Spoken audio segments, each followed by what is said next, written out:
17वें यौम आज़ादी के मौका पर जर्मनी के मशहूर व मरूफ शायर मलिक ताहिर अहमद साहब वो भी इस प्रोग्राम में शामिल हुए हैं। उनसे हम पूछेंगे आपने इस प्रोग्राम में शामिल क्यों हुए और आने के मकसद क्या हैं। हाँ जी, अस्सलाम वालेकुम जनाब। ताहिर महमूद मलिक मेरा नाम है जनाब। तो मैं शायर नहीं है, लेकिन शायरी पढ़ना सुनना बेपनाह मैनू शगफ है, क्योंकि मैं सारी जिंदगी इस फील्ड च काम किया है। मैं 1970 के डेली मसावात लाहौर के मुलाजम था और उत्थे चूँकि सारे पढ़े लिखे लोगों नाल ही वास्ता सी, सारा दिन नहीं सकता, लेकिन पढ़ मैं लेना वा उर्दू भी पंजाबी भी। ऐसा भी मेरा ख्याल है मेरे को घट्टो घट्ट नहीं 100 के करीब किताब होनी है।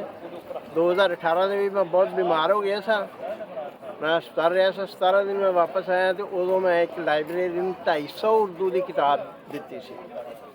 उन्होंने सिर्फ ये कहा कि चुक के लै जाओ, मैंने कोई इसका मुआवजा नहीं चाहिए। हुण फिर अल्लाह का शुक्र है कोई आंदा जांदा वा ते पढ़न का बेशुमार शौक है। शायरी तकरीबन बड़े बड़े अच्छे शायरां नाल मेरा करीबी तल्लक रहा, क्योंकि अखबार च कम करदा था। अहमद नदीम कासमी साहब नाल, नासर काज़मी साहब नाल, हबीब जालम नाल जराना हुंदा सी साडा। ते ओह बस हुण आदत पैड़ी पई, ओहदे बगैर गुजारा नहीं हैगा। ते महमूद साहब ने बनाई सी हम है पाकिस्तान, मैं भी फिर इन्हों का बल्कि इनाम ही मैं ही रखा है हम है पाकिस्तान। इन्हों ने फिर हर प्रोग्राम शामिल होईदा, थोड़ा बहुत जिन्ना आंदा दिमाग के लोगों को सुना सुन देईदा, बड़ा पसंद आता। पंजाबी की भी उर्दू की भी मेरे को बेशुमार किताबां ने और शायरी का बड़ा शौक है। मेरे इलावा भी है, हुणे पिछले हफ्ते दे विच मैनूं 7 किताबां आईयां पाकिस्तानों। मुसलसल तारड़ के सफरनामे ने कुछ, तो अपना अशफाक अहमद की किताब ज़ाविया के 3 हिस्से ने।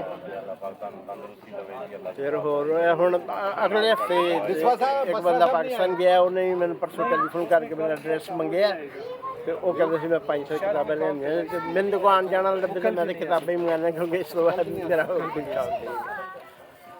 तो बस अल्लाह ताला दा फजल है, उसका बड़ा करम है। मैं